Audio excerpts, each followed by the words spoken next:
Hey folks, Randy Newberg here with another episode of Leupold's Hunt Talk Radio. Today we're at our office recovering from the snow of a June blizzard. Well, maybe not blizzard, just quite a bit of snow here in the Bozeman area on June 20th of all crazy things. And with me are two of our crew, Marcus Hockett, Michael Parente. And we're going to talk about a lot of things related to elk hunting, e-scouting, planning, and we're going to solve the debate. Well, maybe we won't solve it. We're going to try that Marcus and I have. Marcus is fond of always saying elk are where you find them, which implies there's some randomness to it. And I always say, no, you find them where they are. And maybe it's just how I think of things and how my accountant mind works. But to me, that's more of an assertive statement that you got to do what you got to do and not rely on the randomness. But you'll hear us have this debate. And usually when Marcus and I are having this debate, bystanders are looking at each other like, you guys just like to argue, or what's the deal here? But that's one of the things we want to talk about today. And that will lead us to a discussion, I hope, about e-scouting and elk needs and why you find them where they are. Why are they in that spot and not in some random spot? But before we get there, I want to thank our partners who make this possible. Leupold Optics, great supporter of all that we do, of public lands, of conservation, manufacturer of amazing optics. I hope you go out to leupold.com and check them out. And when you're in the market for optics, I sure hope that you would consider the fine Leupold products that we are so lucky to get to use. Onyx maps. You'll hear us talking about Onyx maps so much in our e-scouting and planning. It's absolutely critical to what we do. Go to onyxmaps.com, use promo code RANDY, R-A-N-D-Y, and they'll give you 20% off any other app products that you might buy. Orion coolers, they're very critical to our elk hunting also, but in a different way. We end up living out of those coolers for weeks at a time. When we're lucky and fill a tag, we end up using those coolers to make sure we can get our meat, our elk venison back to Montana in perfect condition. Go out to orioncoolers.com and use promo code RANDY, and they will give you 20% off any of those amazing coolers that they make. And the last one, GoHunt.com. They have a service called the Insider. And right now, they have a 30-day free trial, and I think that starts July 1st, and usually it runs sometime into late August, that 30-day free trial. I'm trying to remember what the URL is, but you can just go out to their website, and it'll talk about the 30-day free trial. And if you just want to sign up and become a member of the Insider and get access to the information that we use for all of our research and draw odds and planning and strategy articles, go out there, just sign up, use promo code RANDY, R-A-N-D-Y, and you're going to get $50 of free credit in their gear shop. So with that, it's fun to have Marcus and Michael here. We always have good conversation. I think what we can do here hopefully replicates some of the conversations we have when we have windshield time burning down the road going to or from all of our locations, or when we're sitting around the campfire at night waiting for the next day of hunting. We have some interesting discussions, let's put it that way. And Michael has a really, really good elk tag in Wyoming this year, and we're going to be doing a bunch of e-scouting for that. We're going to make those e-scouting videos available on our YouTube channel, and hopefully it'll piggyback on what we did with OnX last year when we did those e-scouting videos. I think last year we did 12 of them. But anyhow, these guys are looking at me wondering, Randy, you ever going to turn on the switch and let us in on the conversation? So I'm going to hit the switch here, and we'll welcome Marcus and Michael into the discussion. Thanks for being here. All right, folks. I told you that I just went and grabbed Marcus and Michael and said, hey, we're doing a podcast. And they're like, what about? I said, I don't know. We'll make it up as we go. So that's what we're doing. Michael's better at making it up when it's fishing and equipment. Yeah, that's right. He's like the equipment addict, junkie nerd. I do love gear. Yeah. And Marcus, he's just like, okay, whatever. If I'm supposed to be in make it up mood today, I guess I'll be in make it up mood. I'll try my best. You will? Yeah. Okay. Because you look like you're about ready to fall asleep over there. Oh, no, we're good. It's a Friday afternoon, right after lunch. Probably the worst time you can ever do a podcast is right after lunch when all the blood's in your stomach and you're already tired. So, anyhow, do we want to get into the very first? In our office, there's always an argument, and it's usually between Marcus and I. And Marcus says elk. How do you say it?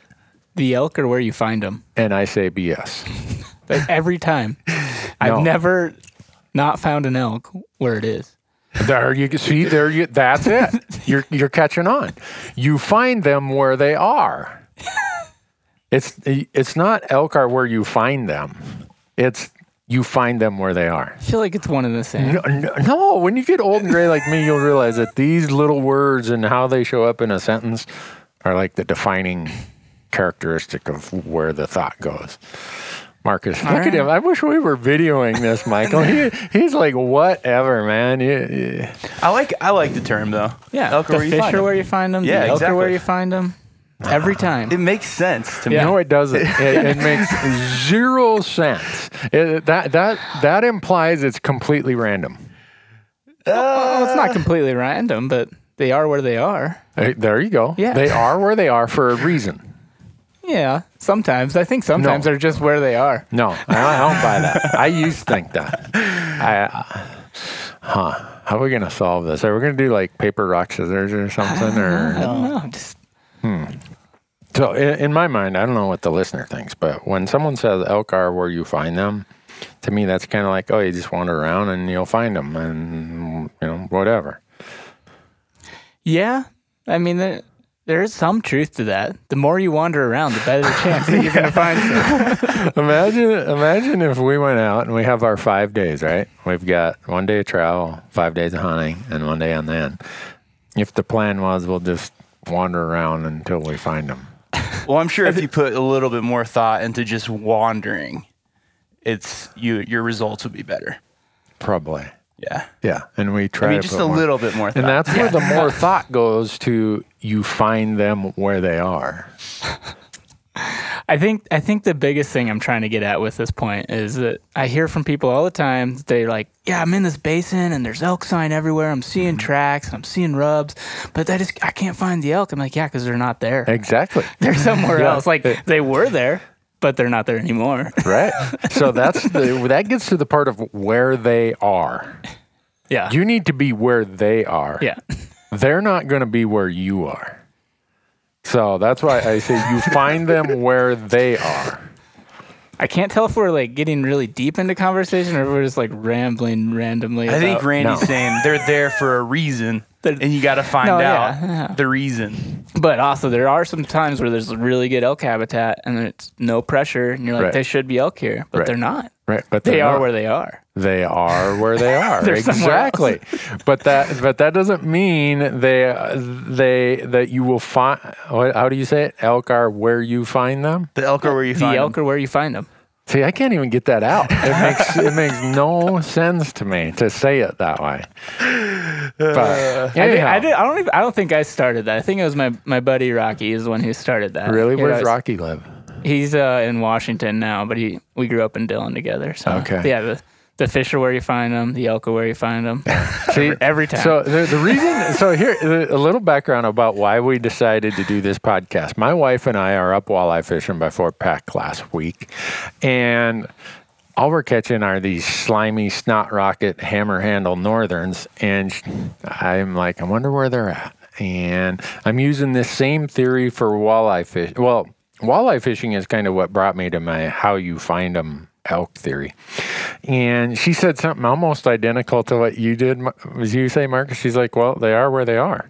Yeah. And I'm like, no, I looked at her like, blasphemy. What the hell are you talking about, woman? She looks at me like, well, that didn't mean to piss you off. But so we moved to a different part of the lake because I'm looking at my graph. She's got a TV screen on our boat, on her boat.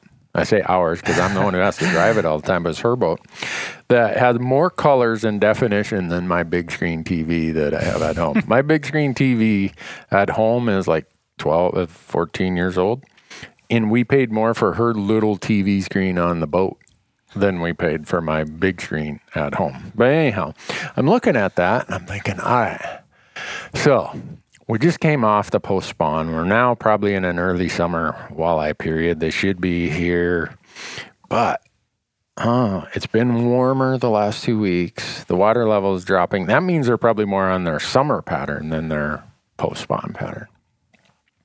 Go find this other place that is where walleye should be in a summer pattern. Whoom, whoom, whoom. I mean, we're just... it's like all we had to do is open the live well and they were jumping in there. And I was thinking, man, if Michael could see this, he'd get rid of that fly rod.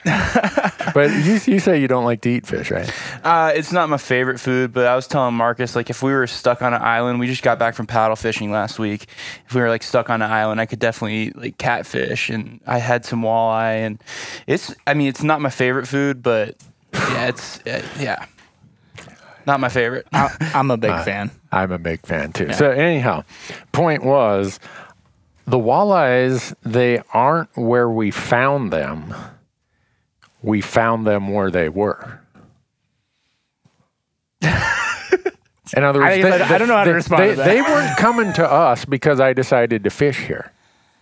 They were in a certain spot for a certain reason, and I had to go to that spot and that reason to catch them. Okay.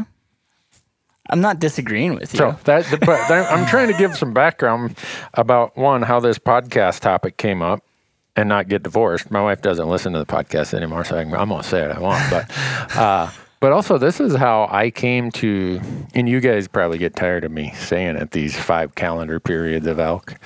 How many pieces of footage have we filmed related to that? I think you've talked about it once or twice. Today. So that's those who haven't listened to my story of how I became the world's worst elk hunter. I spent my first 6 years, just like when you moved out here, Michael. What, you've been out here? 2 years now. 2 years now. So I'd went to college in Nevada, but I'd never hunted elk. When I moved to Montana, it was my first time ever elk hunting. And I had all these whitetail ideas in my mind, which was almost the worst, I guess, forming of your mind you could have, because there's so many things different about elk and the landscapes and their habits. Elk don't live in a 40-acre little patch all their lives, and they're not as habitual and da-da-da. So that's why it took me 6 seasons before I finally killed an elk. And all those prior seasons, I mean, I'd go a season with only seeing 1 cow elk. I'm like, I call BS. They say there's 100,000 elk in Montana. There can't be. I would almost want to argue with them, because either that or I'm blind, or I thought of all kinds of reasons why. And then I went into the gadgetry thing, right? What does a guy do when he gets frustrated? He goes by his prettier. My wife, when we're not catching the walleyes, she's like, well, let's dig this out. And she's got a selection of crankbaits that would make a professional fisherman envious. She's like, well, this is just wrong color or something. No, I think we're in the wrong place. Nope, try this color, try that color. So I went through that phase where gadgets and doodads and gizmos. I got to be careful saying that, because to my right is like the biggest gear junkie I've ever met. Have you ever met a bigger gear junkie than Michael? Actually, probably. Really? John Landseedle.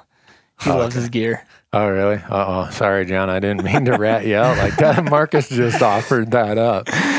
But I just like things that make my life easier, I think. Really? Just like, yeah. So someday you're going to get to a point where you get so much junk that it complicates it. Yeah. Starting to run into that with my fly fishing tackle. Really? Just like so many flies. Like, what do I do? I don't know. There's so many of them. Yeah. So I just like to have a friend like Michael, and then right, like when I don't have any flies, can I just like borrow use one. that one. Actually, can I just use your fly rod? It's already set up. That's what we were doing last week. So I went through that phase where I thought buying more gear or the next gizmo or doodad was going to get me there. That somehow, not understanding the concept that you find elk where they are, that I was going to get a shortcut by going down to sporting goods store and spending $40 I really couldn't afford. But hey, I saw some dude in a magazine use it. See, nowadays they'd say I saw it on TV or I saw a YouTube video. Back then I was like, yeah, I saw it in a magazine, man. That's serious stuff. And I eventually, that didn't work either. All that did was cost me a whole lot of money. And through the process, I asked myself, well, how is it that I can catch walleyes just about anywhere I go, but I can't find a damn elk? And spent a whole summer analyzing, and this is the accountant analytical in me. Well, here's why, Randy. And it really was that I knew everything about walleyes and where they would be at certain times of the year based on what their needs are. Okay, they're spawning when the water temperature is 45 degrees, so they're going to be up shallower. They want the warmest water, which is on the north shore of the lake, because the south sun is warming that up. So they're spawning there. And right after that, they're going to be just off those, blah, blah, blah. And you could progress that through the whole season, all the way into ice fishing. Well, they weren't just there by accident. They were there because they had a need they were trying to fill. So that's when I sat down and came up with this thing you guys always hear me talk about, these 5 calendars of the elk's life, or 5, what do I call it? 5 periods of the elk hunting calendar. That's it. I make it up. I make it. Right. It's something different every When's the time book coming out? Yeah. You know, the contract for that book is still sitting on my floor. I think the publishing company has given up on me. Sorry, Alan.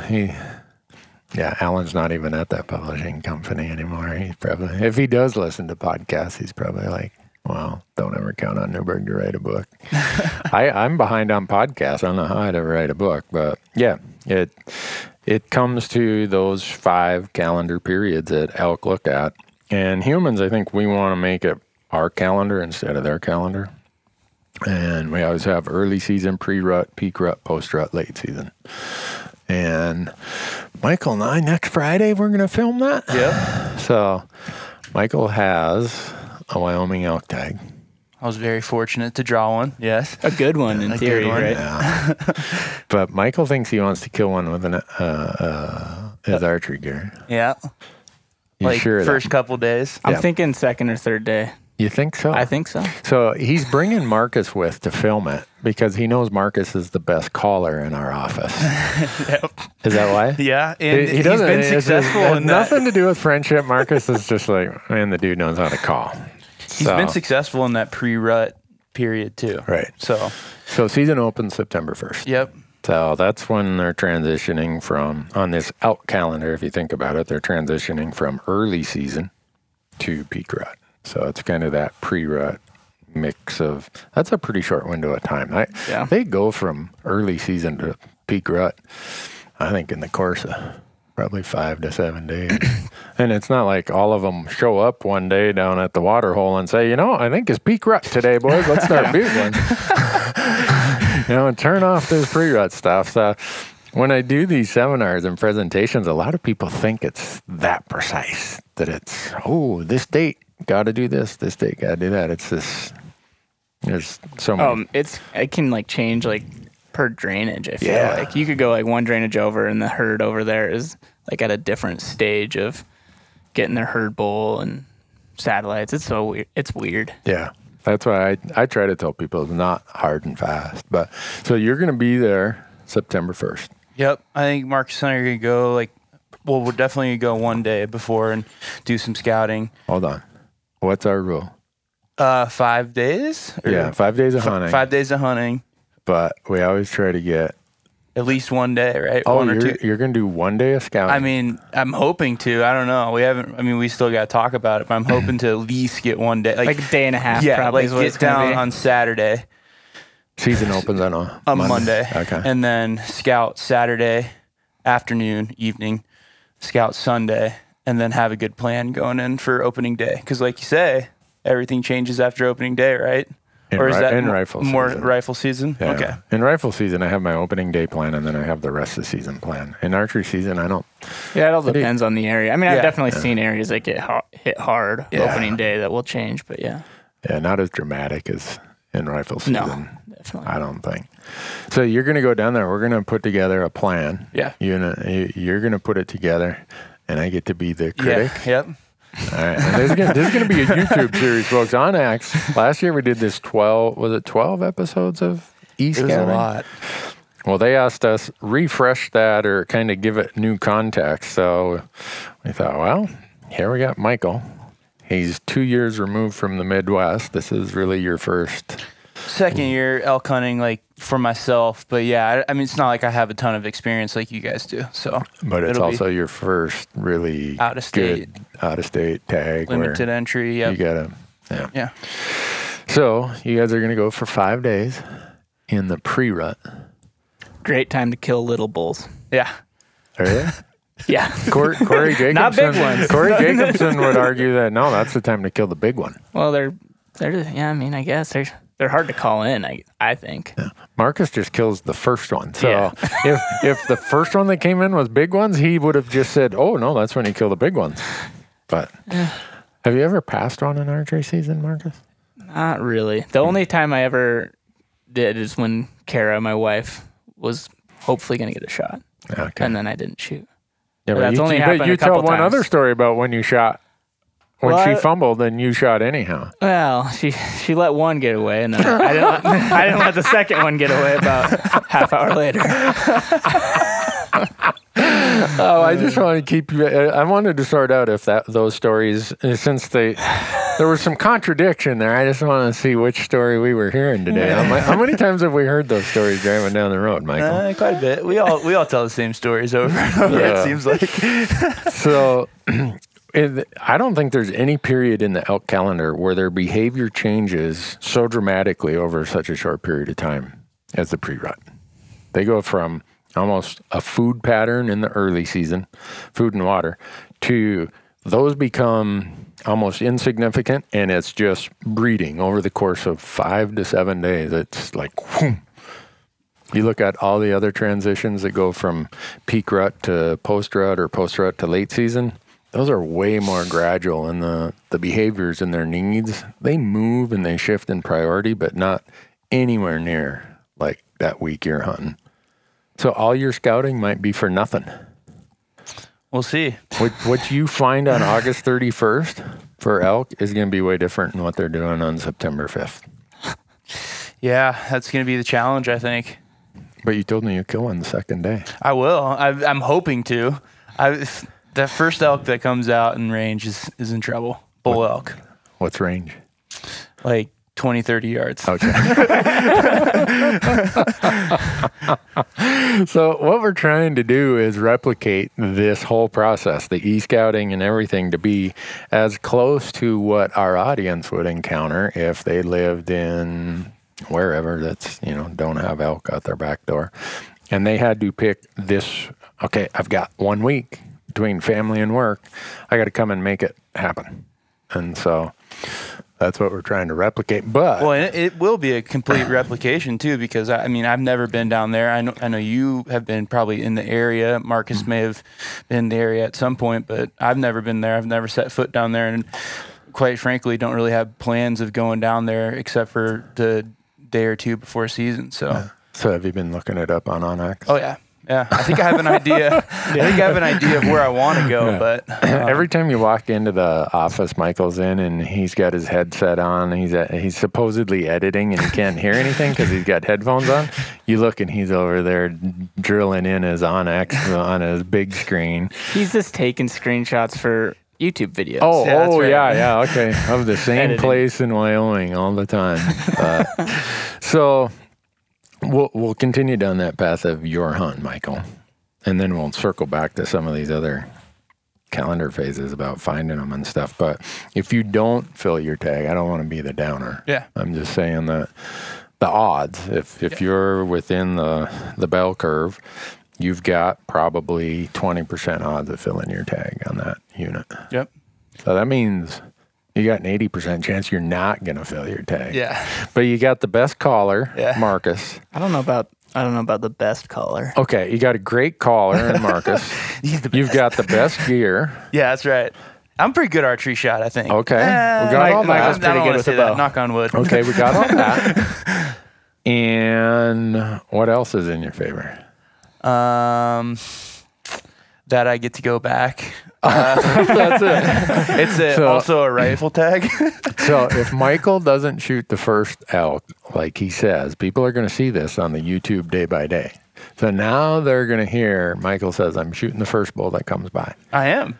If you pass, am I supposed to, as the owner of this enterprise that has to make payroll and rent and pay the utilities, am I supposed to incur another $1,000 a day for you guys to be down there in rifle season? I think so. It'll be a good example for your periods of elk. I feel like we both have some quote unquote vacation days. If we have to, we'll take our vacation days.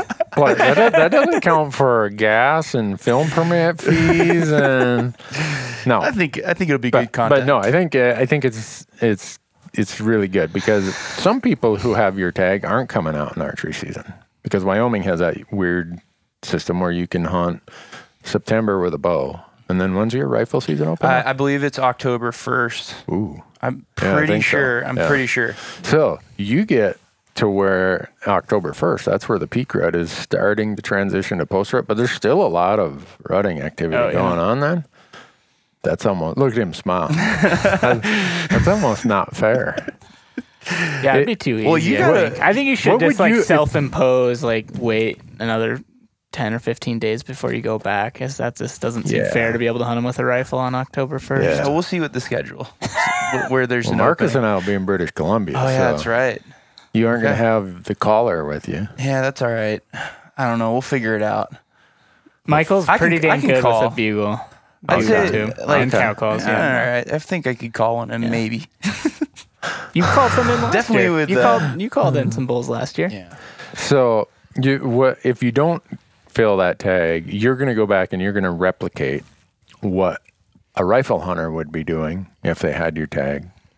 And you're going to go there where the peak rut is transitioning to the post rut. And I'd say you're still, if the bell curve of the peak rut extends 4 weeks, you're still got a week or 10 days of strong bugling and rutting activity after your opener.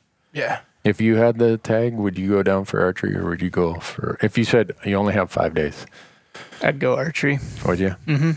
Well, and it opens, one thing too, is it opens 7 days before Montana season. Yeah, So it's but- if it's September, I got to go hunting elk. You know, I got to go Yeah. hunt some elk. in But September. put yourself in the shoes of the guy from Ohio where you grew up.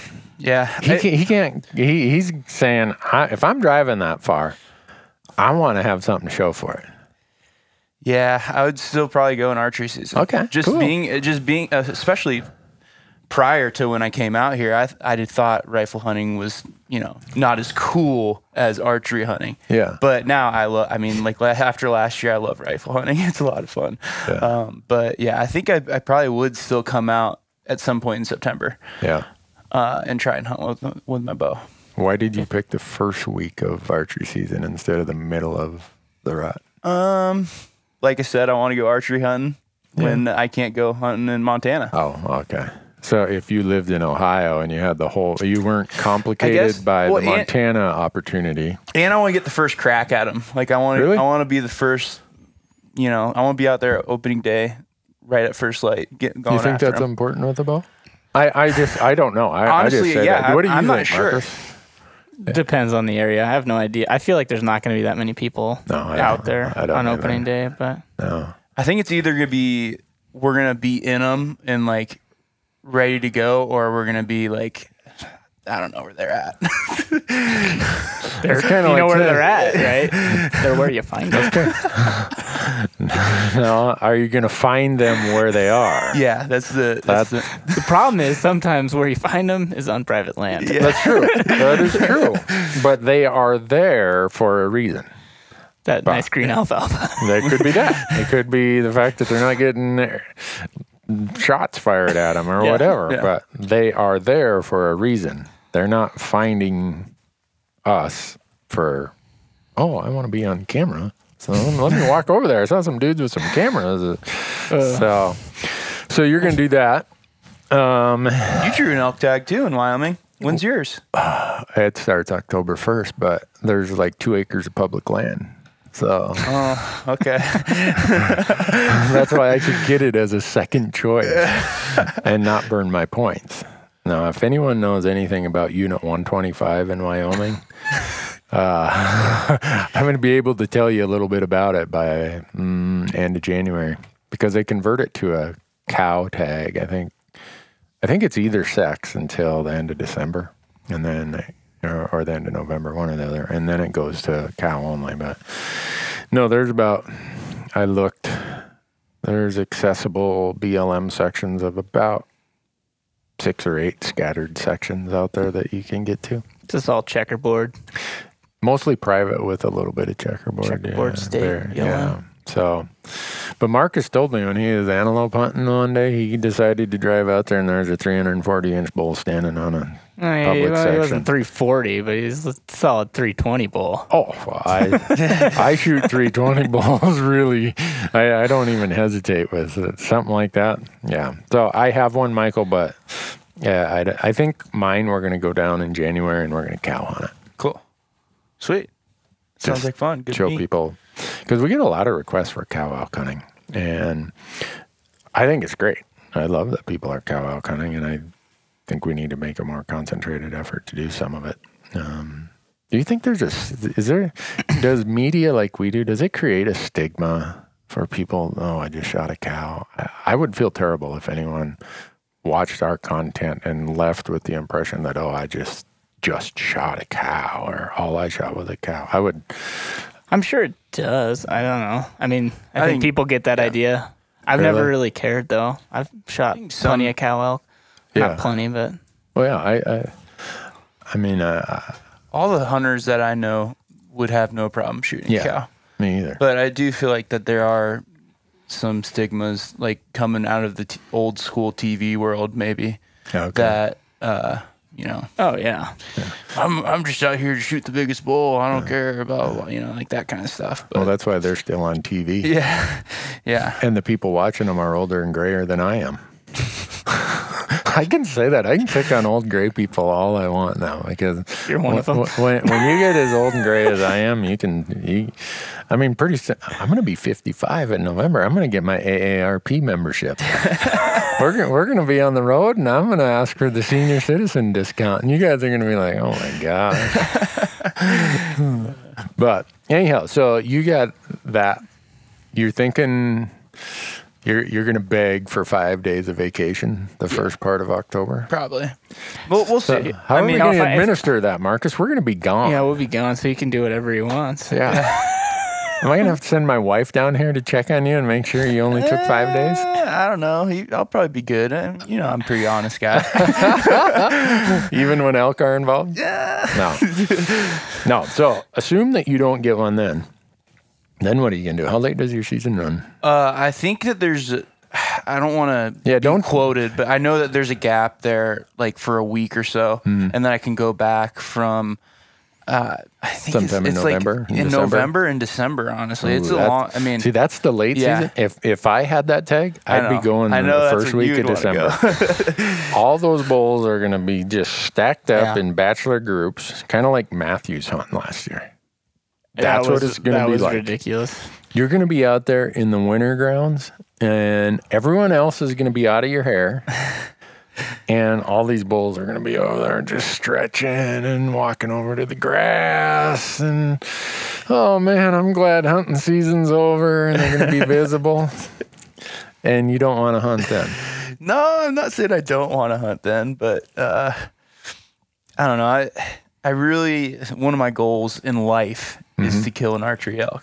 Oh, that's a great goal. So you'll do that. If I can do that, that's priority one. But cool. It is a good tag, and I think I got a lot of thinking to do about this. I haven't really thought about it this hard until right now, except for all like the scouting I've done and whatnot. But I've kind of just had it in my head that like I really want to kill one with my bow. Yeah.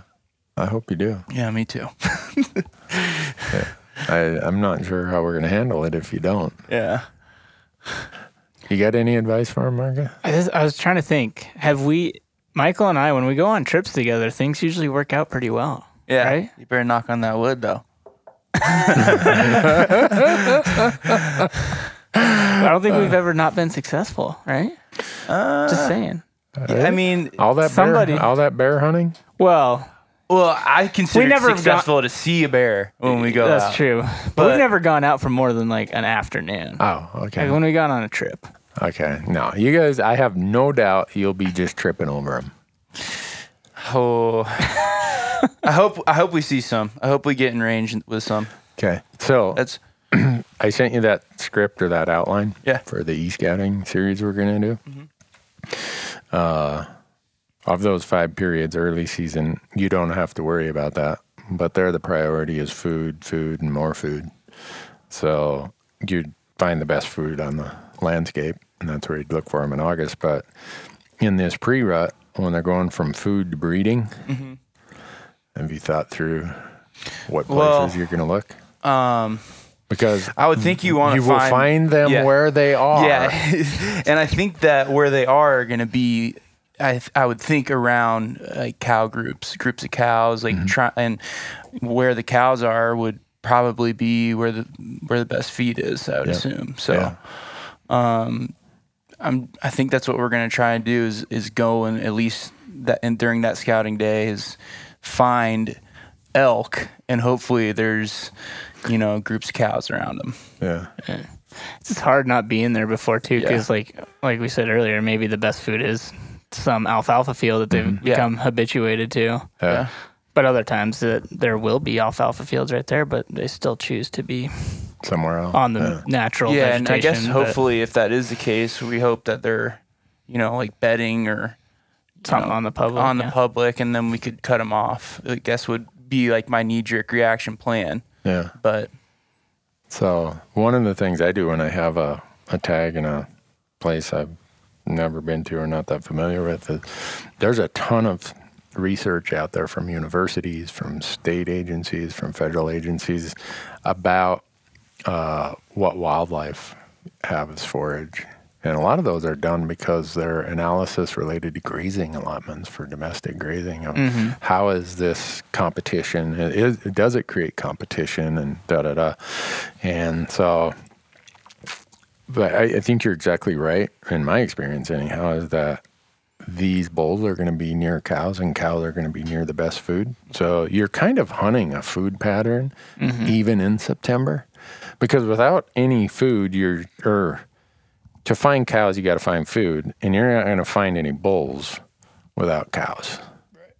I mean, have you ever in September run into bulls that were just like way off, away from nowhere without being not more than like a couple miles? I mean, I've seen like 1st of September.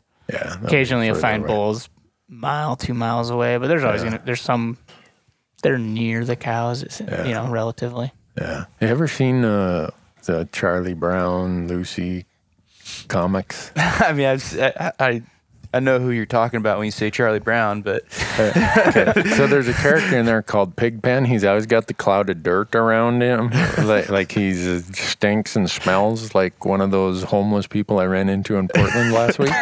It's just like this cloud of, I don't know, just filthy stench. Well, that's kind of like the bulls. Pigpen is a group of cows going across the landscape. The bulls are this cloud of like bad odor. And you young guys, really, I can see this is not working on people your age. But for people my age listening, they're going to be like, oh, yeah, Pigpen, I remember him. Anyhow, I got you. The cows are moving across the landscape, and the bulls are on that periphery, and that periphery might be right in them to half mile away. And so the reason I bring it up is most of the times where I find out what the best food is on the landscape is going to those research papers. And just the best way to find those is just Google search. And what's Marcus say? Google is your friend? Yeah, Google Scholar if you want those peer-reviewed articles. Okay. Yeah.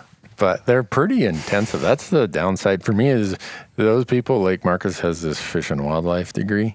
They use all these Latin terms and stuff. And that's when I got to copy and say, search Google. You read the introduction, skip the methods, and go right to the discussion and the results. Yeah, that's what I do. Don't confuse yourself with that method section. Yeah, all that method of how it was arrived at, I don't care. Like, I trust you. Yeah. I mean, like, I'm going to argue with some PhD that, no, that's not how you do transects to determine if the sage is encroaching on the fish cute. I'm an accountant, man. Get me to the summary.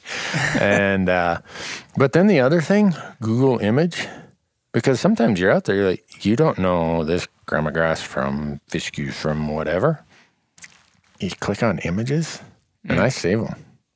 Like, I did not know for years what this one plant in Arizona was that I saw elk eating. It's cliff rose. And thanks to Google Images, oh, that's what that looked. Well, yeah, that's where the elk were.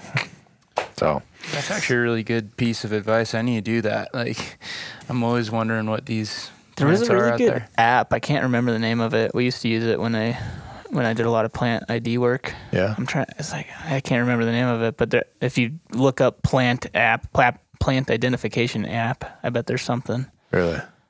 Because it's, for me, the importance of that is there are times, say you're in central Montana, there's not always just this perfect monoculture of forage there. There's seasonal things where they're moving to this or to that or focusing on something different. And I want to know, all right, what the time of year I'm there hunting, what's of these priority foods are going to be of greatest abundance? And do I find them at higher elevations, lower elevations? Do I need to look on northeast facing slopes? There's a lot of that goes into the little nuances of finding where they ain't first. I mean, because that time of year, in early September, how many times have you seen elk on south-facing slopes during the day? I don't know. I mean, Close to zero for me. I'm trying to think. Yeah, So- I guess I probably haven't paid attention close enough to think about it. Yeah. Oh, you see, you haven't had as many failures as I have then. But the point of that is, a lot of this is limiting where they're not. Gotcha. And these foods, considering that elk are foragers and not browsers as a general rule, at least during these seasons, that's going to help you find that. Could take it to the next level, get out there, do some transects, start identifying our plants. Figure out. So every BLM range scientist is going to hate me for this, but those are the people you want to be talking to. Okay. I'll have to look up who it is. Look up those range Give 'em a cons in ring. that area. Yeah, they know this stuff. At least if it's on BLM. I mean, even the forest guys. My dad was a range con Yeah. for years. I remember he would identify people's elk. He would look at like a kill photo, like someone took their trophy photo, and he could like look at the plants in the photo and know where they were. Wow. That's really a cool thing to know, Yeah, because that's right. how specific elk can be. All right, we see this big landscape and it all kind of looks the same. Why are elk always in this little pocket over here in that little drainage while everything else looks the same? Kind of to your dad's point. They're exactly here because this grows there. Mm-hmm. Well, I mean, Now yeah, there's going to be people that instead of just worrying about their geo whatever on their pictures, they're going to be like, oh, I'm going to crop out anything that is just black vegetation. out all the. Or Brian Hawkett's going to be out there identifying where I was hunting. That must be a skill acquired. Yeah, if you over start killing elk years. like in some like white bark pine or something, there's just like no white bark pine left, so they're gonna know exactly where you're at. So that's a great resource. Yeah. And all these BLM people are probably like, Newberg, I got enough things to deal with fire season, with grazing permits, don't be sending them my way. But there's also a lot of their reports are online. And same with the state agencies. when they're doing their researches. Research. Yeah. I'm developing Gooder has just about become part of the U.S. vernacular. I'm going to take credit for that when Gooder becomes a real word. So then we're moving to October, Michael. It's not that much different than pre-rut. Okay. You agree? So they're just like coming off the post or peak rut and Yeah. they're still probably hanging around the cows, but they're not really as intense during the peak rut. Yeah, until you get one of those late cycle cows that comes and there's 12 bulls following one cow. It's like, man, tough day to be you, lady. Some of the best hunting I had last year was during that early part of October, the first week. The first week of October, and I feel like it's almost more towards like the 10th when because the big bulls start to leave, and then some of those satellite bulls come in. There's going to be bulls with the herd until I don't know, late October. Yeah, probably, or until you really start hammering them with rifles. Yeah. But yeah, I've seen some really big bulls with cows October 5th or 8th or whatever. Oh yeah, it's for sure. And it seems like if you can find that cow, because most of them, if you think about the gestation period and the fact that they want to drop their calves in that 2-week window in late May, well, the gestation period shows that pulse of pregnancies happens within about a 2-week period. Well, it's not like the bulls just turn off the switch. Oh, 2 weeks is up. Darn. All of a sudden, here comes Betty Lou strolling through there, man, and she's smelling pretty good. And those guys are like, oh, boy, time to get up out of this bed, man. Go show off a little bit here. Yeah. And I think they go crazier and act stupider when there's fewer estrus cows than when the whole herd is like right there. That's been my experience.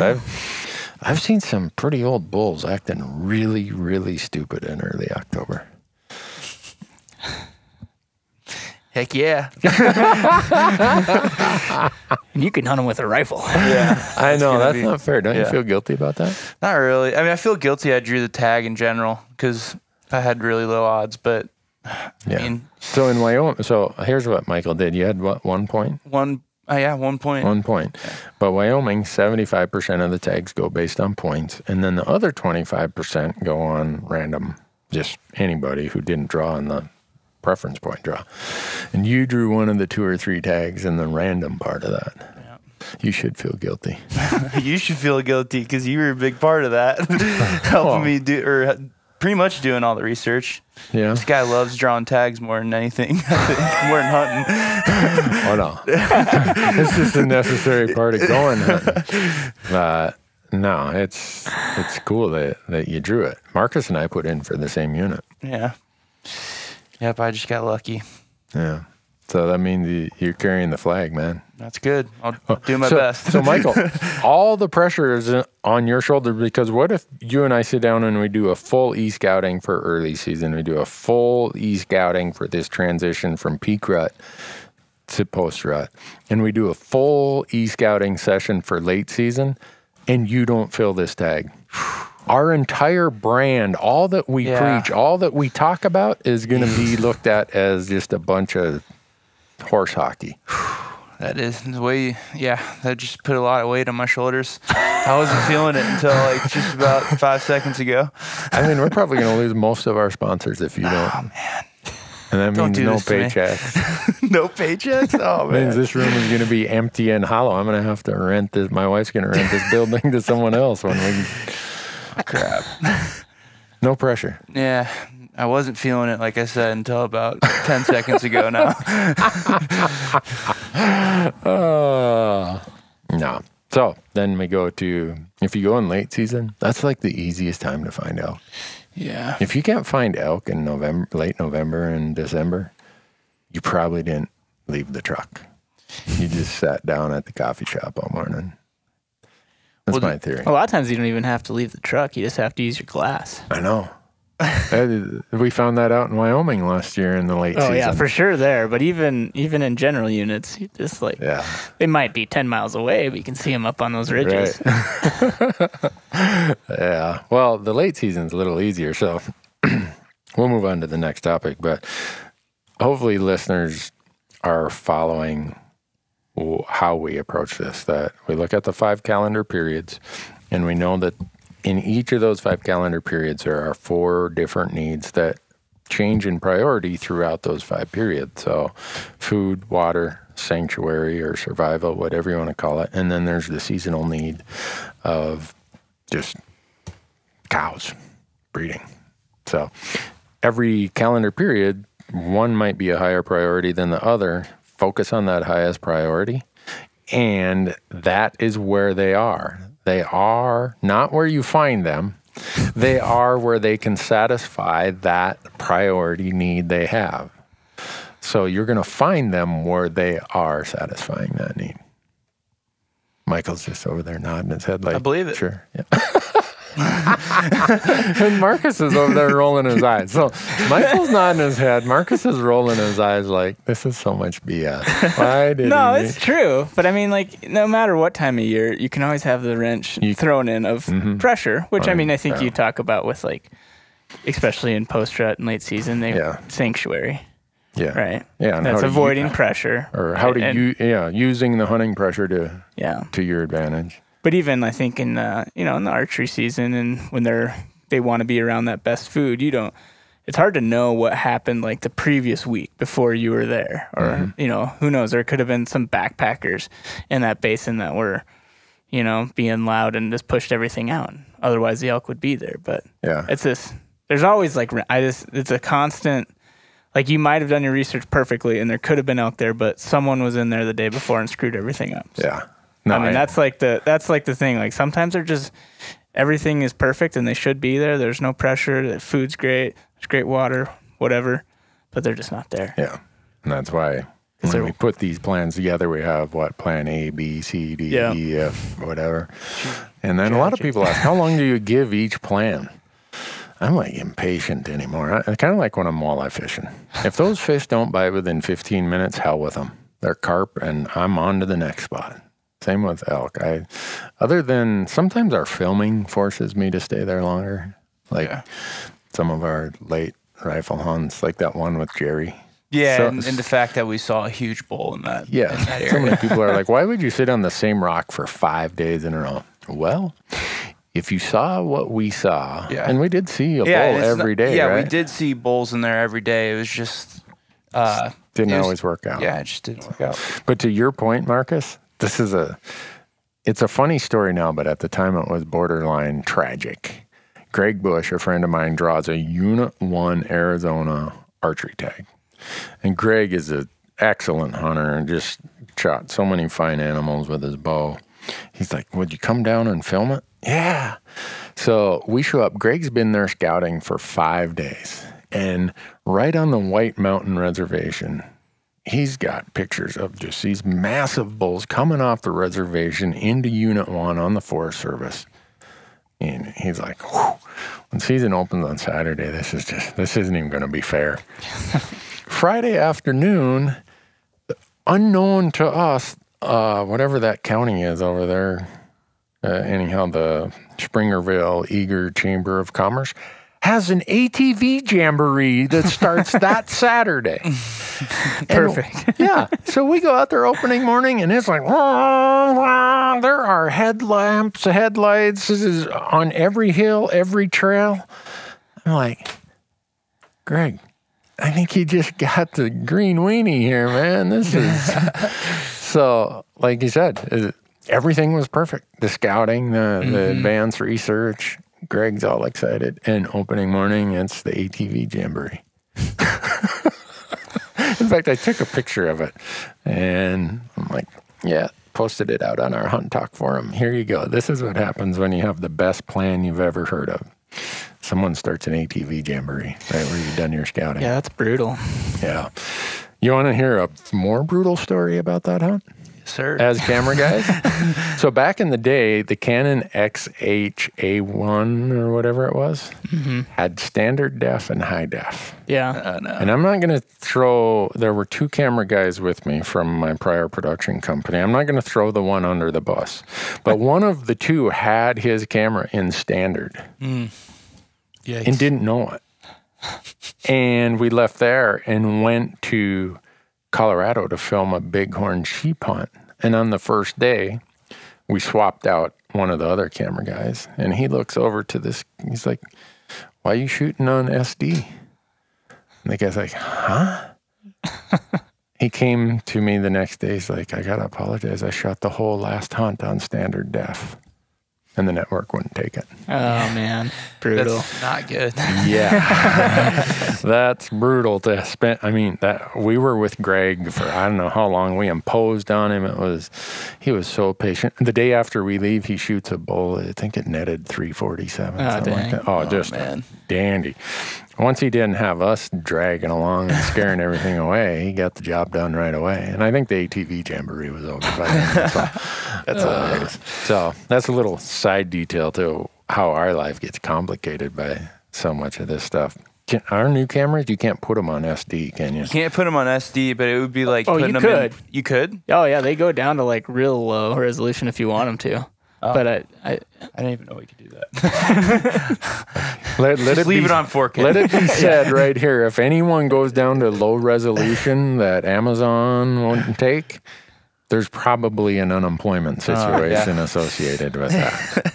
All right. But no, the guy felt terrible. And in fact, the first day of the sheep hunt in Colorado, we couldn't use any of his footage that day either because it was all SD. And we'd taken my Titan. If you go to Empire, Colorado, there's a place called, this is funny, Republican Mountain is right next to Democrat Mountain. Perfect. And in the Georgetown unit, that's where most of the sheep are. Well, the road to get up there, Nissan needs to go and make a commercial of that. So we're going up there, and there's some guys that the tag holder knew who wanted to come with us, and they had a Honda Ridgeline.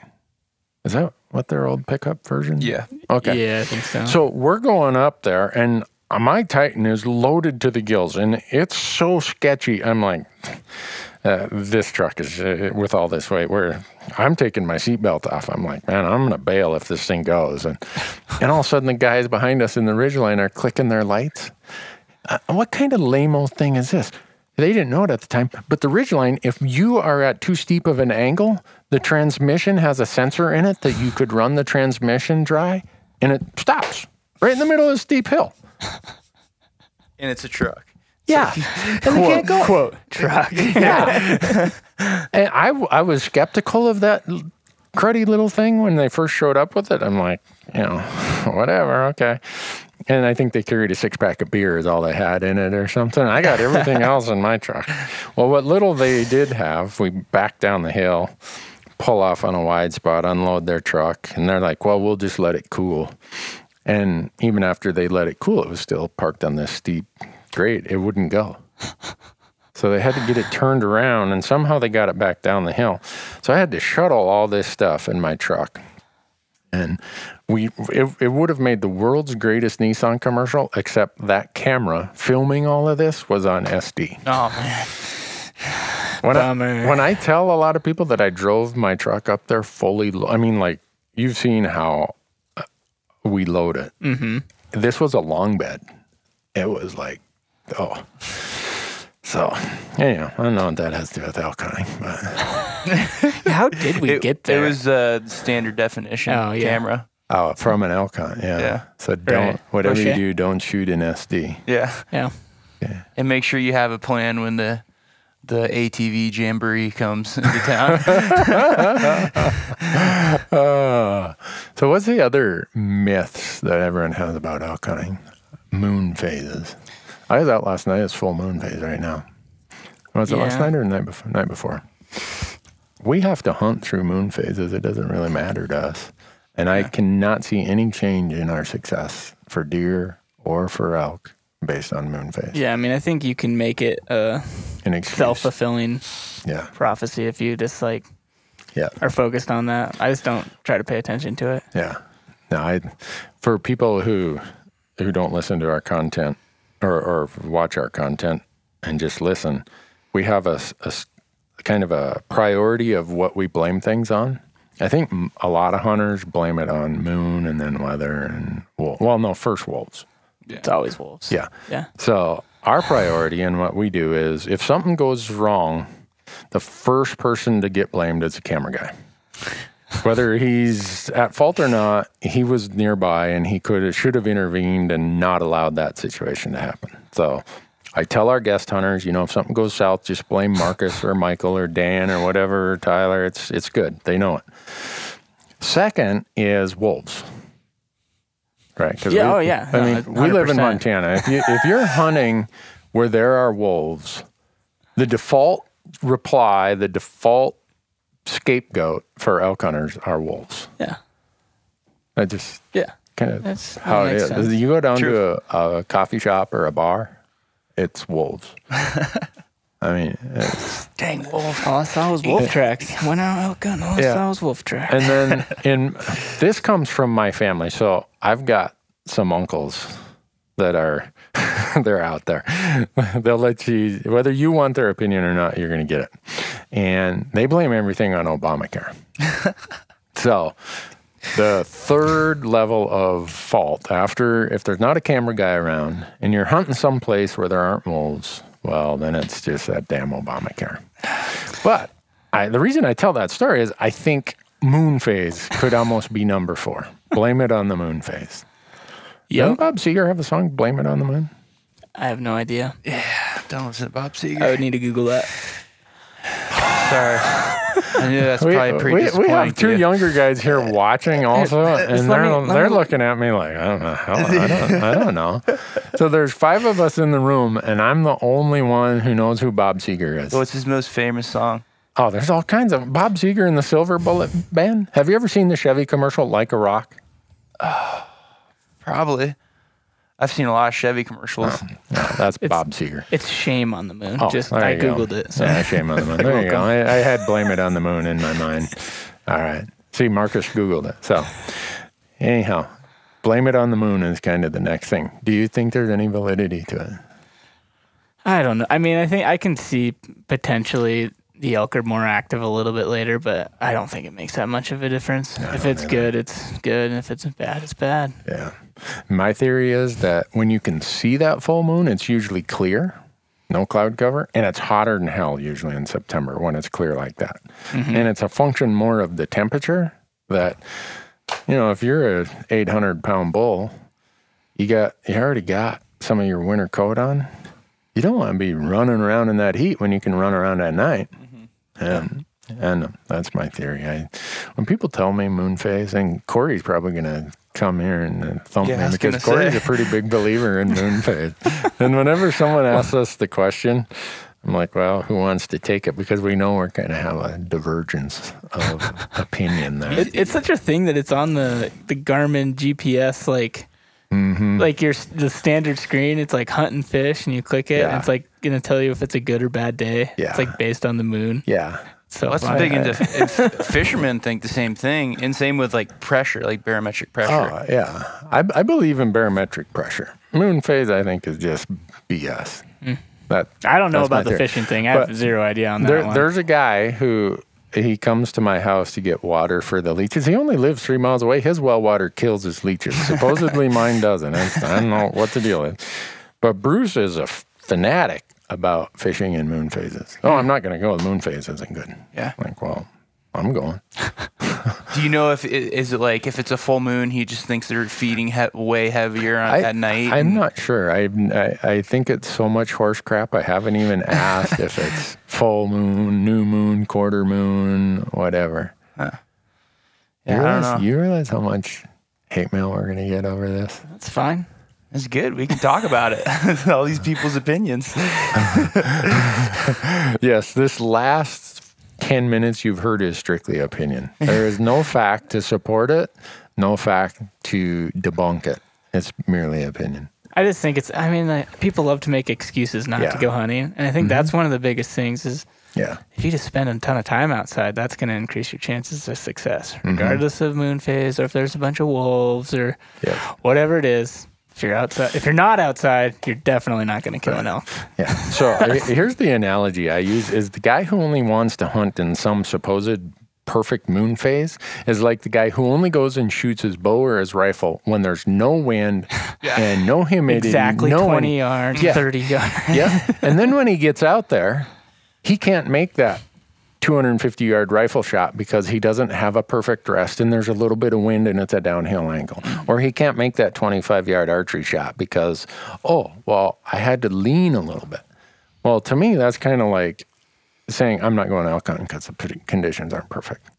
Well, if you can have encounters in the worst and most imperfect conditions, you're probably learning a lot because you're probably going to have more failures. Yep. Just think how easy it's going to be when it's perfect conditions. It's like that with everything in life. Like just like if you like go hiking around Bozeman, or like I'm going to go backpacking this weekend. I bet you there's going to be no one out there because there's a winter weather advisory, and no one's going to go out, and I'm going to be up there by myself, and it's going to be great. And it's just, I mean, it's like with everything. People don't go running when it's crappy out, you know. It's everything. It's so. I think they're just candy asses. Well, and there's probably some truth to that. Who wants to go? You know, I'm going fishing this weekend, and I know that I'm hoping that the place I have picked out to go camping, there's no one's going to be there because it's going to be cold and snowing maybe. Yeah. So I don't know. I say go elk hunting all the time, anytime. Yep. If you can go, do it. Yeah. And then if you shoot one in the full moon, go brag to your buddies. Make it sound like man, I'm badass, man. I'm shooting them in a full moon. There were some other questions. I got lit up on Hunt Talk because were you guys on the podcast when I talked about these whitetail does in lockdown? The bucks are all locked down with those. And how you guys... Maybe. I don't know. We've talked I've heard this all the time. Yeah. I'm like, that is the biggest bunch of horse shit. The whitetail guys will, they I know. They lit me up, man. I'm like, oh my gosh. What did I say there? I still think it's horse shit. I'm with you. Yeah. It's like, so? It happens. Stay out there and keep hunting. Pretty soon he's going to get his deed done and I had to be home, I promised my wife I'd be home at 11 o'clock so we could go, blah, blah. Well, that sounds like a personal problem, not the whitetail lockdown with the doe problem. So, some of these things we're bringing up are probably going to get me in the same amount of hate mail. It cracks me up because, the company I used to work for, we only filmed whitetail hunting, and we killed most of our bucks in, the middle of the day. During the rut, when these bucks are locked down, and it's just because no one's out there. No one's out there in the middle of the day. They go hunt in the morning or they hunt in the evening, and nobody's out there in the middle of the day. Yeah. No, the people who use that excuse, I don't know what to tell them. I think they don't want to hunt that hard. Mm-hmm. Boy, I just said it there. With any, get an ass whooping there. Sure, you can stack. I mean, you can stack the deck in your favor by going at those perfect times. Exactly. But it's like thinking back on just any animal in any situation. Less than half that I've killed have probably been at that perfect time. Mm-hmm. The biggest elk I killed was in the middle of the day. Really? Yeah. With your bow? Mm-hmm. Yeah. Yeah. Huh. Eagling like crazy. Yeah. So, I mean, it's just funny. I mean, you can stack the deck in your favor, but I think it's just the more time you're out there, the better odds you're going to have. Yeah. Yeah. No, I agree 100%. Biggest bull I ever killed was with my rifle, and it was at 11 in the morning. Yeah. I mean, everyone else was headed back to the football game. Kickoff was 11 in the morning or whatever. And fortunately for us, this is quote unquote our work. So when it's your work, we're forced to have to hunt good condition, bad condition, middle of the road, whatever. So we probably see some of it, and I think we become a little bit numb to it. It's just like, we got to go do it. Yeah. And I mean, I can see it too. You only have your certain days you can go, so you want to go in those good days. But even with just in the day that you are hunting, you have this weekend. Instead of just hunting in the morning and the evening. Right. Hunt all day. Yeah, I don't know. Yeah. So do you suppose people listening are saying, I don't get to hunt 100 days? Yeah, that's where I was going with that. I understand that. No, if I only got to hunt 5 days a year, I'd try to pick the 5 days I thought conditions and everything else were the best. For sure. But what if that's what you do and then the ATV rally shows up? Yeah. Exactly. In one of your 5 days or 2 of your 5 days. Mm-hmm. So, Well, you got to think that if you're thinking that, then there's probably a lot of other people that are thinking that. Like, I want to go these 5 days because the moon is, the best during these 5 days, and it aligns perfectly with like the peak rut or whatever. I mean, there's going to be a bunch of other guys and gals thinking the same thing. Mm-hmm. So it could almost be counterproductive. Yeah. Potentially. You guys should write the book.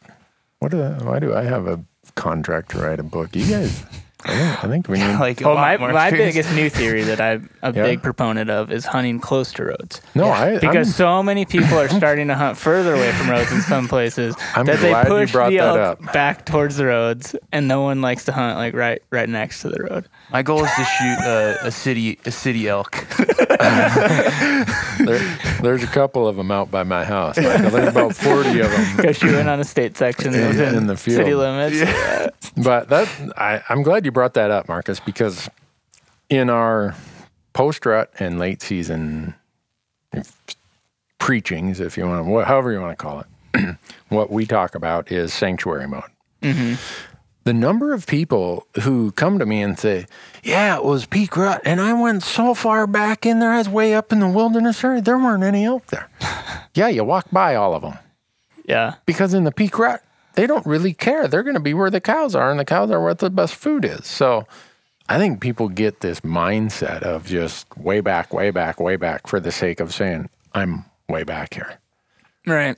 Whereas there's times a year that'll help you, or at least put the odds a little more in your favor. But there's sometimes a year that's you're walking by a lot of elk. And you also never know when the big horse camp's going to show up too and set up right next to you. Yep. Right, on Carson's hunt. Yep. Yeah. So, I mean, We hiked way back in there, and there's big camp. wall tent. Yeah. It's like, oh man, we saw the horse prints when we left the trailhead. We should have thought about that.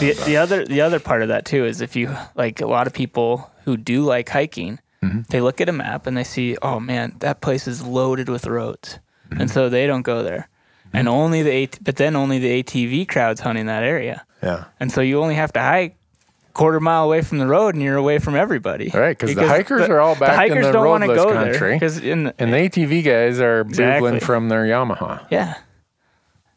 I think Marcus is on to something there. You going to test that theory out this year? Oh, I've tested it out the last few years. Really? Well, last year was not like that, but Yeah, because it was 2 years ago, Kara killed her bull 200 yards from a road. really. Yeah. And that was like beginning of the season, or It was was that September 7th. Okay. Yeah. Well, the reason I'm glad you brought that up is sanctuary and these whole roadless concepts we talk about have a lot of validity when most of the elk hunting is happening. To provide the greatest amount of opportunity with rifles, the states put most of those seasons in the post-rut because those are the hardest times to kill a bull elk. And yeah, that's a time where getting way back there in sanctuaries and rough country and steepness and all that blowdown, those bulls go and find those places. But that doesn't mean in the peak rut or the pre-rut, that's where they're at. Yeah. So Yeah. I'm glad you brought it up because I get it so much, and I bet people get tired of me asking them questions when they ask me a question. If you listen to the Q&A podcast that Corey and I did for the Elk Talk podcast down in Boise last month, people would get up to the mic and ask a question, and Rocky Mountain Hunting Call would give them a new elk call for being brave enough to ask a question in public.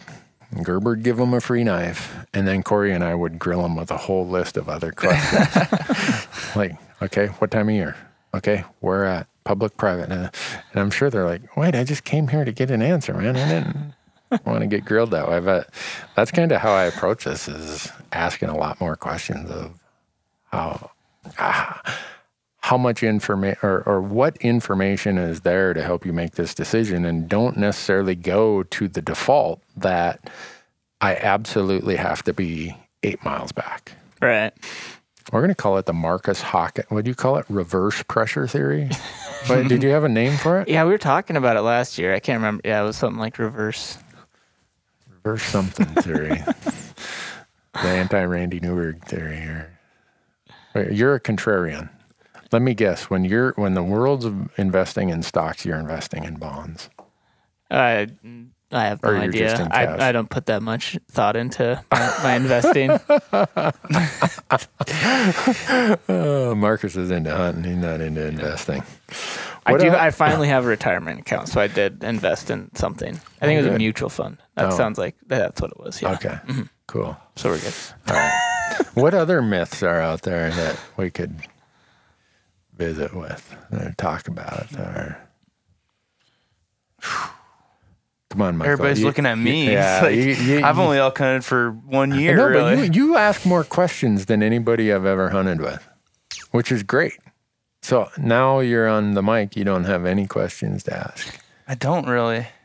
I mean, I just think it's better to go hunting than not go hunting. So, like, there you in go. any of those instances, Michael for president. yeah. I don't know. No? I'm blank, guys. Okay. I don't have any. I guess the Okay. moon phase So- and the pressure one are the only two Yeah. things that could possibly. I mean, I don't know. It sounded like you believe in the pressure thing. Do you believe in that for fishing, or do you believe in that for hunting? Oh, you mean barometric? Like barometric high pressure days. Like, I'm not talking about like hunting pressure. I think we all know that has an effect on. I think barometric pressure in fishing, you get a little bit of it. You know, if you've had the same high pressure, hot weather all the time, the fishing seems to taper off. But my theory is there's a fish out there somewhere that wants to bite. Yeah. And I keep looking for him. And I'm of the theory there is always an elk out in the woods that wants to be on camera. And we keep looking for him. Yeah. Somehow, somewhere, you're going to find him. And you just got to be there. Mm-hmm. Yeah, and so like when I was doing the whitetail film and stuff, a lot of the guys that I filmed always believed that like as that peak in pressure comes, that's going to be your best hunting, and then as it falls, same thing. But I also attribute that to like weather coming in and stuff. Right. So I don't know. Yeah, this is probably because my grandpa always said the same thing and my dad said the same thing, but just prior to changes in weather or just after big changes in weather, probably have more animal movement than the peak or the valley. Yeah. That's just old Finlander I'm sure it makes sense. mystery, or not mystery, but myth. So barometric pressure. I'm sure someone's going to chime in Yeah. and let us know about. Let us know. There's probably a study out there about barometric pressure related to elk movements. Yeah, and I've heard it talking. I've heard people talk about it on the fishing side a bunch, but like you said, I just go fishing. I think you I can just go hunt. and you could go down a rabbit hole worrying too much about that stuff. Though. Yeah, I think that's that's my like worry. the whole point is just like you think about the moon. And, I mean, like you want to stack the deck, but I don't know. I don't think about all that stuff and Yeah. still seem to find out. Well, there's an episode that we did in central Montana where we flew a helicopter into this private land and I arrowed my biggest archery bull. Mm-hmm. The moon was as full gets. And those bulls were bugling all day long on September 11th.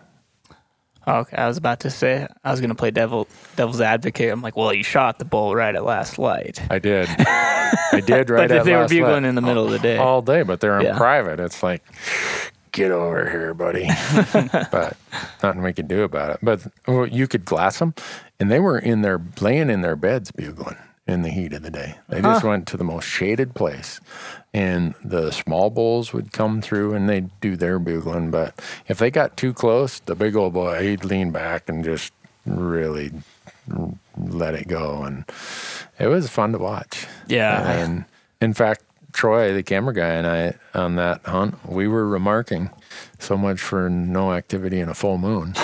It was all day, every day. And we were...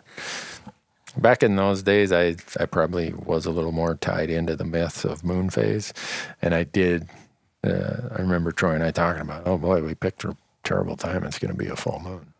And then he pointed out to me a few days later, yeah, so much for that full moon problem, huh? They're bugling all day long.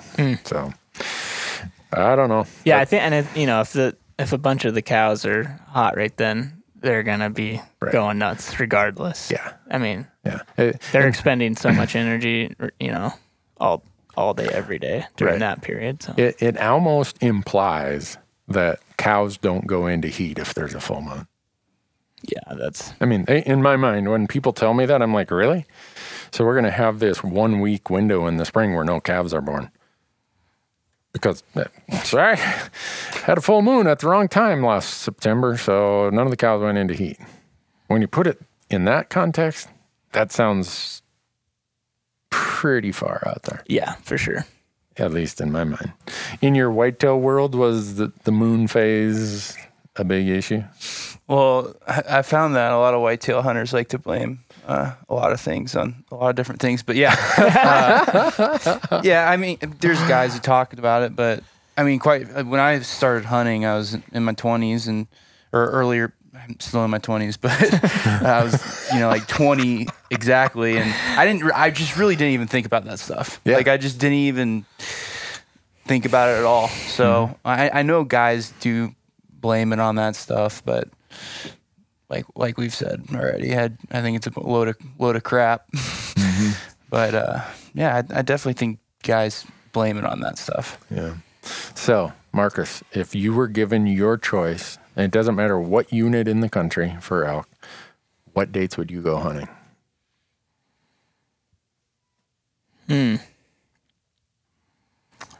Are you giving me a goal, like No, I'm just of like saying- just killing an elk period, or am I trying to kill the measuring biggest, all biggest all bull? of the things of fun, food, size of the elk, number of encounters, for whatever motivations you have for hunting elk. 5 days? When are you had to pick 5 days? When are you going? September 9th through the 14th. Okay. Because I think it's a great time. Had I'm a lot just of curious. success Okay. right around then. Okay. And you're going to be archery hunting then Yeah. in almost all places Yeah. in the country. And you're comfortable giving up the rifle for the lower success possibilities of. Yeah, it's just Of a bow. it's just too much fun with bugling elk. That's just like it's yeah. So, Michael, have you been at it long enough where you have based on following us around with cameras, Well, where it's more fun? I think that last year, for me, I thought like the last part of September, like those last, 5 days, or maybe even like the last 3 days and the first couple days of October were the best for me. Like in terms of encounters and seeing elk and bugling elk and just overall, like it's a little bit cooler in that time. Like I hate hunting in the heat, but like just pure enjoyment, probably like that time frame. Yeah, if you gave me a time to go watch elk, that's when I would go. Yeah. But if Oh, you want really? me to Okay. kill an elk, You'd I'm go going on the earlier. 9th. Yeah. You think they're more killable earlier? I have had better luck earlier. Corey thinks. But that might also be a same thing. self-fulfilling thing because I don't have a tag later in season. I'm always done by the 14th, so I can't tell you what. Maybe it's great hunting on September 20th, but I'm always done by then. I'm smoking beer, smoking cigarettes, and one drinking bull beer. on October 5th, I think. with You've my bow. never hunted rifle with? No, I have. Okay. No, I have. I haven't really killed that many archery elk. Yeah. I think, yeah. For me, at this point in my life, it's a different answer than when I wanted to kill more elk. When I wanted to kill more elk, it would have been, all right, I want to go the last week in November with my rifle because I know my odds are going to be way higher.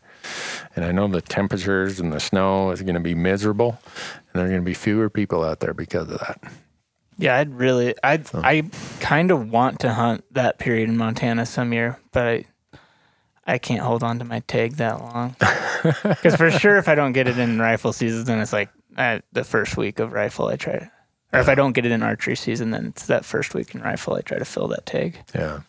And now, later, where I'm like, I've been lucky. My freezer usually has plenty of food in it. There's nothing, and I agree with you that it's harder to kill an elk the later into September you get. I still seem to still have lots of encounters, but encounters that are within range seem to be fewer, the percentage of them. And I don't know if that's because everyone's all balled up together and I stink like Pigpen on the Charlie Brown Snoopy days, and they have greater likelihood of smelling, seeing, or hearing me, and because they're all in these bigger herds. So, but if I'm going to go have fun, I'm going September 20th to the 25th. Just it's crazy.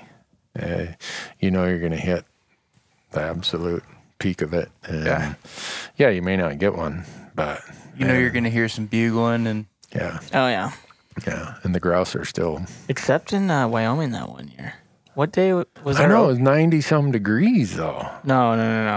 In November when me and you had tags and that's with right. Bo. When we took llamas. That's right. Yeah, that was like the September 20th or something. I still shot a bull, but it was like and we should have shot a second one that night. They weren't bugling much at all. No. I mean, we didn't hear anything. There were elk around. Right. Well, after you shot yours, though, we had that one canyon where that one came in right below us, and then on our way out. I guess when you start mentioning all the encounters, it make it sound pretty good. But like for what I was expecting at September 20th, I just bugle frenzy, heavily timbered area too. Like we had that when me and you were sitting on that rock and we had that cow party up there. That elk was close. Like if we did almost call that one, and he was like. You could hear him walking down there. You could hear it wasn't so thick. It wasn't like a bugle fest, but like there were elk in that area that were. That's true. And we were limited to outside the wilderness. Yeah, we couldn't go in the wilderness. So that's probably when I'd go, just because now elk hunting is a lot. The motivation of food is still there, but the motivation for fun and just observing and encounters is higher than it used to be. Yeah. So, what else have we got to solve before we let people back to their day? You drew the Wyoming deer tag. Yeah, we got to tell everyone. Are we not talking about that? Are we not talking about that? Okay, never mind.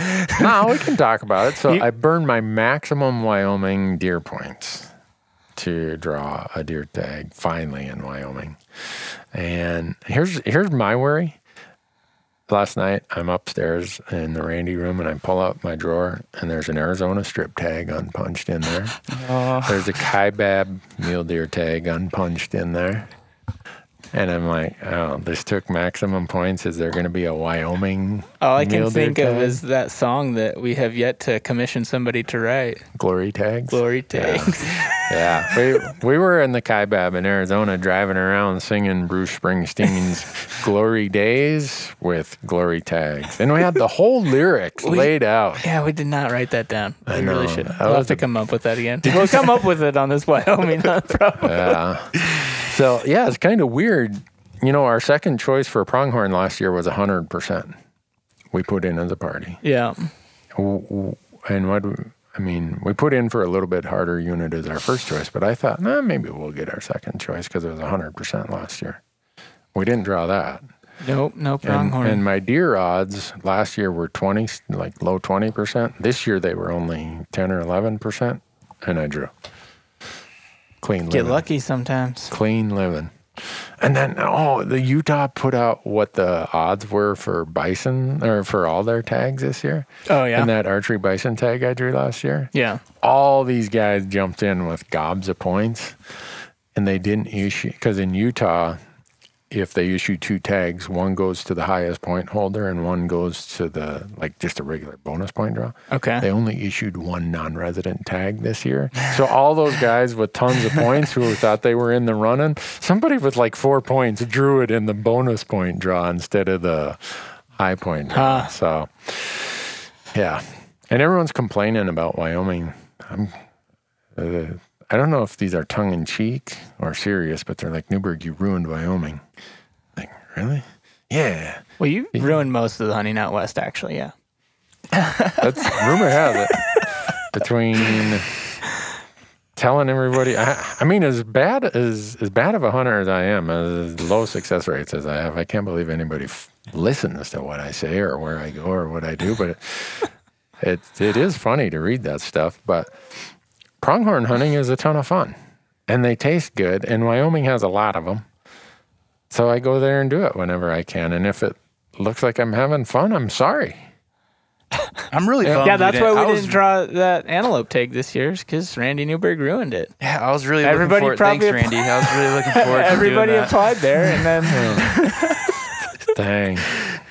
Yeah, between me and Go Hunt, and they blame it on a whole bunch of other people. Oh, yeah. I'm usually not the only one they blame it on.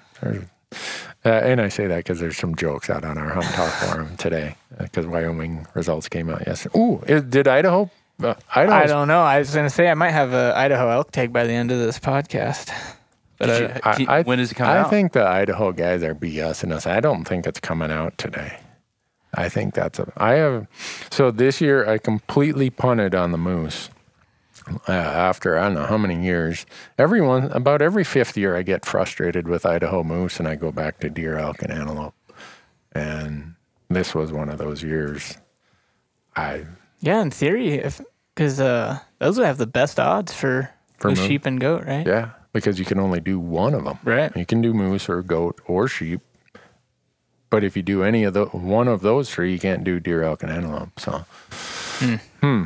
well, we went from having no tags to lots of tags all of a sudden. Yep. Our buddy Bart drew the bighorn sheep tag in the breaks. Oh man! So many Lucky people have asked, "Are you going to film that?" And it's like, no way. He's too good of a friend. If people knew what an imposition we are. Like when the Montana stuff came out, I've got I don't know how many emails. Oh, my wife drew a goat tag. You should film it. Oh, I drew a moose tag. You should film it. Well, and not just Montana, but any hunt. We only have 5 days. So in Montana, how long is our moose, goat, and sheep hunts? Like 10 weeks or something like that? We're not going to show up and say, hey, we expect you to shoot something in that 5 days we're here and forsake the other 65 days a season or whatever. Yeah, it's hard. It's hard on both ends. I mean, Yeah. for us and then them too, because you don't want to ruin their hunt, and then we would put down a lot of resources for a short period of time. Yeah, I'm just not going to do that to Bart. Now, if he begs and pleads the last week of season and says, look, I still haven't shot one you guys want to come with, then maybe we'd think about it because, well, when season ends, season ends. So then we wouldn't feel like we were pressuring him or something. But he's a good guy. I'm glad to see that he drew the tag. Yeah. You guys know anyone else who drew Montana moose, goat, or sheep? Yeah. My buddy, Eric, he works at Sitka. He's like, he goes and sets up the booth and all that stuff, but he drew a moose tag. I don't know where at, but, No one in Montana. Really? My friend drew a goat tag in Oregon. Oh, that's a steal. That's like lottery luck there. Yeah. there's like was it 2 tags given out? I think there was like 3. He had like his first year applying, like horrible odds. Horrible odds. Does Oregon do points like Montana does, or is it No, just I don't kinda- think for I know they don't for bighorn sheep, and I guess they probably don't for goat would be my Really? guess. Yeah, I don't know. Yeah, the worst thing you can do if this was your first year of applying and there are people who've applied for 40 years, don't say, oh, my first year applying, I drew a sheep tag. It's like, no, you're looking to get beat up down at the bar, man. Brandon Wynn, he drew Montana sheep. He's from New Mexico. Last year, he drew Arizona desert sheep. Or was it the year before? He's like just checking the box. Or chung, chung, chung. And who else drew a Montana sheep tag this year that I knew? Trying to remember. Oh, well. But you and I both had good chances on goat. Yeah, in theory. In theory.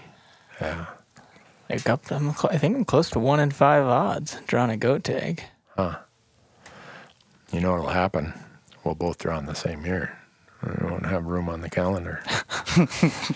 We'll make room. Well, yeah, I think so, right? Okay. Anything else we got to do on this Friday afternoon? I don't know. I gotta edit some videos. Yeah. Before you go fishing. Yeah, I'm going. But do you think it makes any sense, my analogy of how I apply my fishing ideas and finding fish Yeah, I mean, to elk? just thinking about it, like when I'm fishing, if there's no fish where I'm fishing, I'm moving spots, you know, or I'm trying. I think it transfers. Like I'm always trying new things, and often when you do that, you figure out like they're in this spot because of high water, or yeah, exactly what their needs are during the year. Mm-hmm. And when I get away from that, I find that I'm not as successful. But there's only really one way to learn. It's to go out and do it and test things out. So yeah, if I'm not catching fish in this bend, I'm gonna try 5-6 casts in there. Maybe do a little change or something. If I see a midge, flying around, I'll try out a different fly in that kind of pattern. If they're not there, I'm moving to the next spot. Yeah. So I feel like that transfers to elk hunting too, in a way. But yeah. Do you ever leave fish to find fish? No, I try not to. I mean, I definitely have, and it's a mistake. But yeah, that's something I've learned. If you're catching 1 or 2 fish out of a hole, you ought to fish it for a while. Yeah. Until you're not catching them, and then move. You ever leave elk to find elk, Marcus? I have. Yeah. How'd it work out? It's gone both ways. Oh, really? But yeah. Huh. No, so you did find the greener pasture a time or two. I have, yeah. But it's usually like because you pressure them too much and they're all riled up or whatever. Well, like, I'm going to go somewhere else. And you can but be no, like, yeah. And I get what you're saying about your analogy of, but I think there is some truth to, there's some randomness to it. I think there's just sometimes they are where they are. There's this like Randy's face right now. Like there's a reason they're there, but there's a place that's identical to that spot where they're not. Right, exactly. Like so there's some randomness to it. No, that's not random. We think it's random. To them, it is not random. Yeah. Think about it. Can an elk afford to take risk just based on, I'm going to randomly do this? They have one job: to live to see tomorrow. And if they just said, I'm going to randomly do something, that's an expense of energy and calories and exposure to risk and other factors that they're not going to live very long. So I don't think elk do anything randomly. Yeah. Nothing. Well, I mean, what if you have like 6 drainages that are identical? Mm-hmm. Same amount of food, same amount of water, same distance away from everybody. Mm-hmm. Sometimes they're just going to be in one of those drainages. Right, they are, but not for a random reason.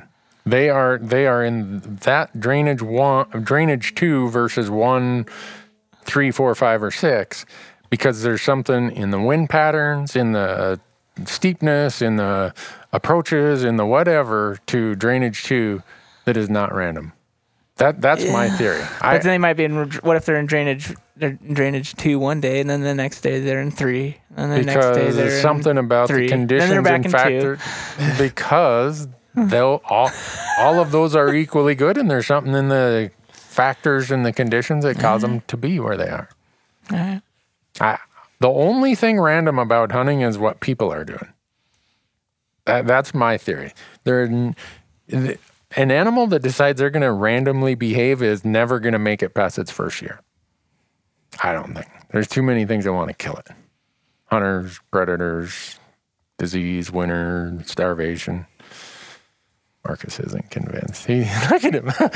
I think there's an advantage to having some random behavior, because if you become too predictable, then stuff's going to start killing you, whether it's human predators or mountain lions or wolves or whatever. Is that what they taught at the MSU wildlife? No, so long ago I don't really remember anything. Okay. Our neighbors next door are vacuuming their carpet. You hear that? It sounds like a DeWalt sander going on over there. You can like feel the vibration. Yeah, I'm about ready to bang on the wall over there. So I guess that's a sign that maybe we should just shut it down then and let the audience think about, he getting hurt? That guy, I hope you folks can hear that, man. I've heard tractors and skidders that aren't as loud as that vacuum cleaner, but anyhow, we would like to know your comment about, is there anything random about what animals do, specifically elk? And do you think, A, elk are where you find them, or B, you find them where they are? Marcus's theory is A, elk are where you find them. Randy's theory is B, you find them where they are. That work? I guess. I mean, it seems like it's the same thing to me, but We're going to have to get some sort of wordsmith specialist, some teacher of the English language to come and say if those are the same thing. all right. Yeah. Because I, as many times as we've discussed it, I don't think you and I are ever going to come to the same conclusion on it.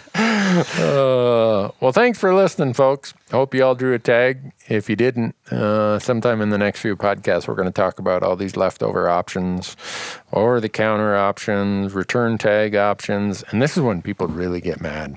When you lay out, there's a second draw in Idaho that you could be part of. They return tags in Colorado that if you're on the stick, you could get one of them.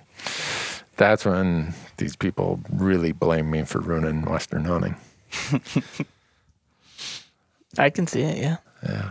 For being such a bad hunter, I can't believe I've ruined the entire Western hunting landscape. I'm like the worst below average hunter there is. But anyhow, thanks for listening, folks. Appreciate it.